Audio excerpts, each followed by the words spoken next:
Viewer discretion is advised.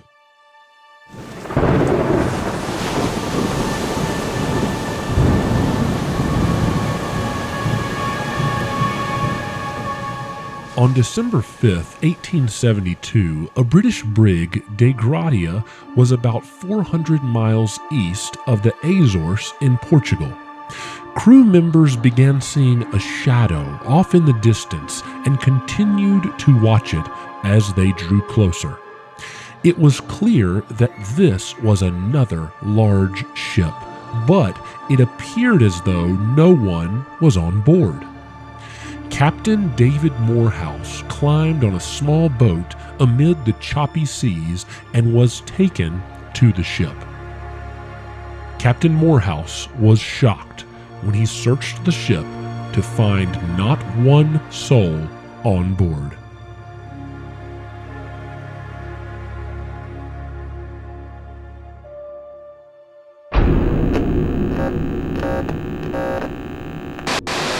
Hi, I'm Hallow. Welcome to Freaky What. I love telling stories about mysteries, crime, paranormal, and anything else I think is freaky. I really appreciate you watching, and if you enjoy this channel, I hope you'll subscribe and watch my other stories. Now, let's get to it.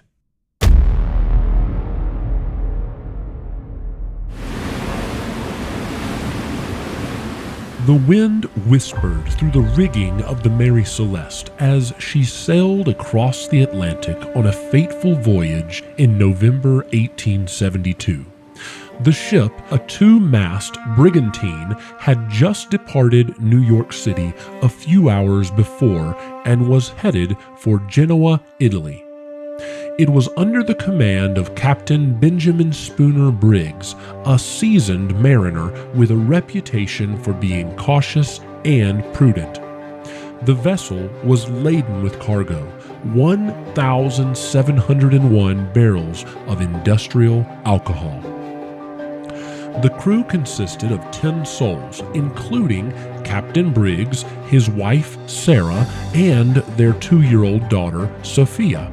The others were experienced sailors known for their competence and loyalty. This was a crew that was known for getting the job done well. They were set for a routine crossing and were confident in their ship's seaworthiness and the competence of their captain. The Mary Celeste sailed smoothly for several weeks. Captain Briggs kept meticulous records of their progress, as was customary for a conscientious skipper. Everything appeared to be going well.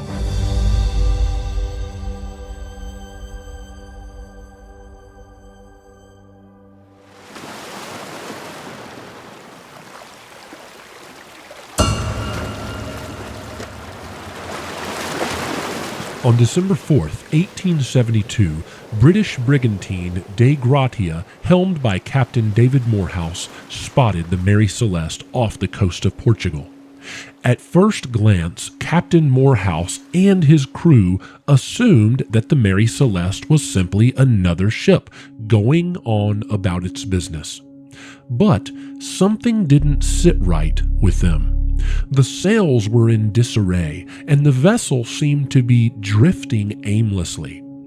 Their suspicions grew when they couldn't see any crew on deck, even though the ship appeared to be in perfect condition.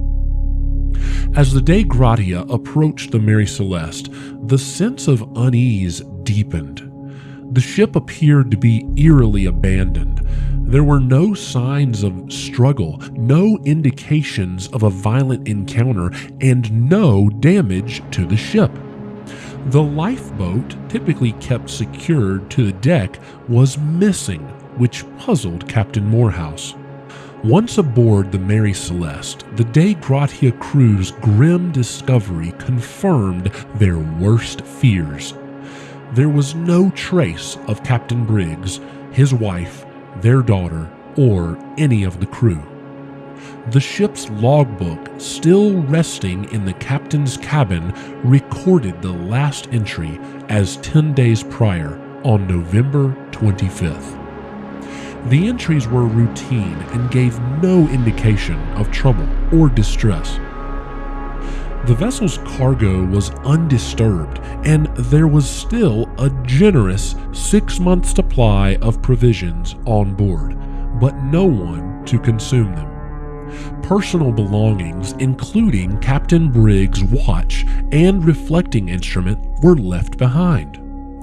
Food was even prepared and left uneaten on the galley table. It was as if the crew had vanished into thin air. So what really happened?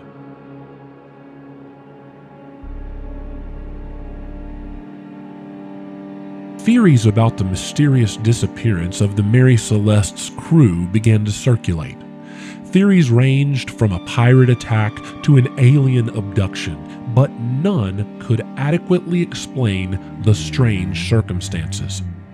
A salvage hearing was even held in Gibraltar to determine if the Dei Gratia crew deserved any compensation for finding the ship or if there was any foul play.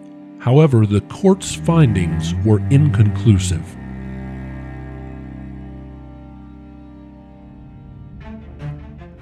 In the years that followed, the mystery of the Mary Celeste persisted. People began to say there was a possibility of mutiny, insurance fraud, or even an attack by a giant squid, but still no answers. One theory suggested that a leak in the barrels of industrial alcohol may have caused vapors to accumulate in the hold, potentially creating a hazardous environment. Fearing an explosion, Captain Briggs and his crew might have abandoned ship, hoping to return once the danger had passed.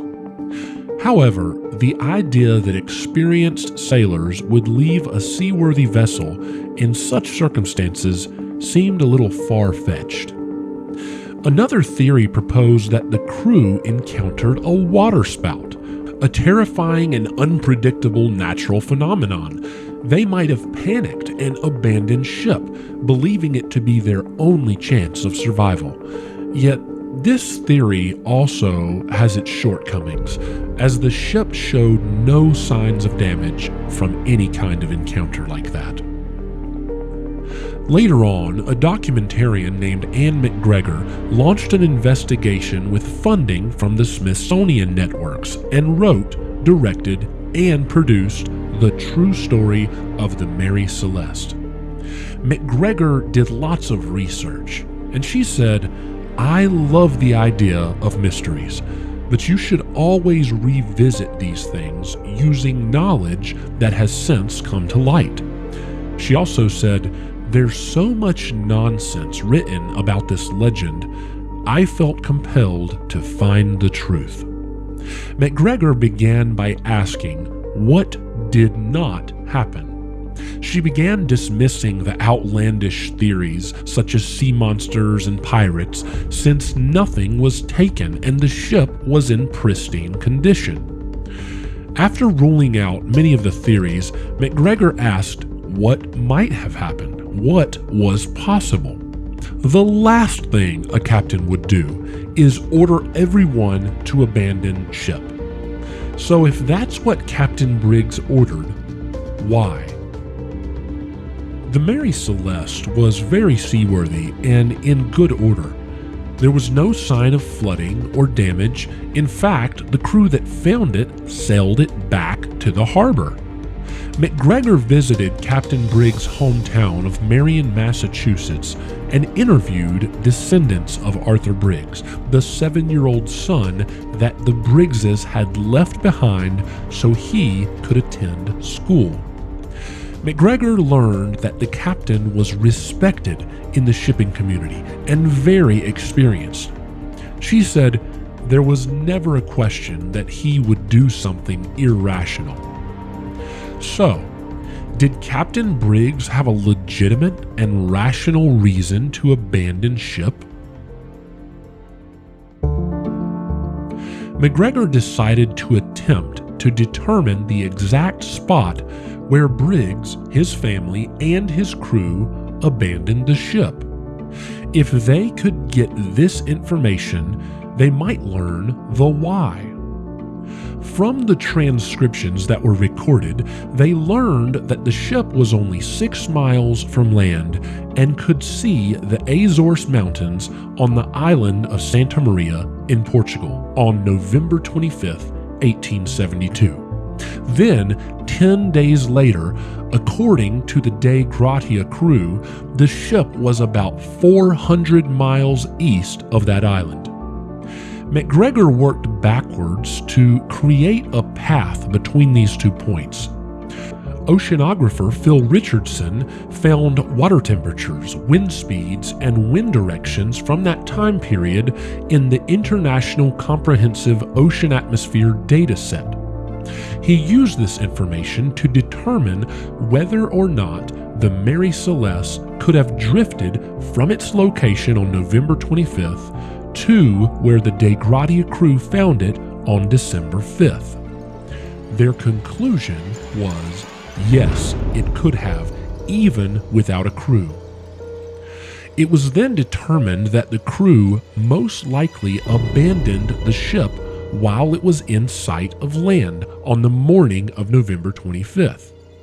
But that brings up another giant why.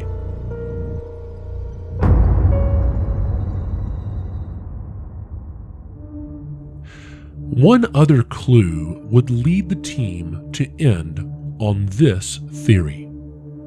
One of the things found on board the Mary Celeste was a disassembled pump designed to show the captain how much seawater was in the ship's hull and get rid of it.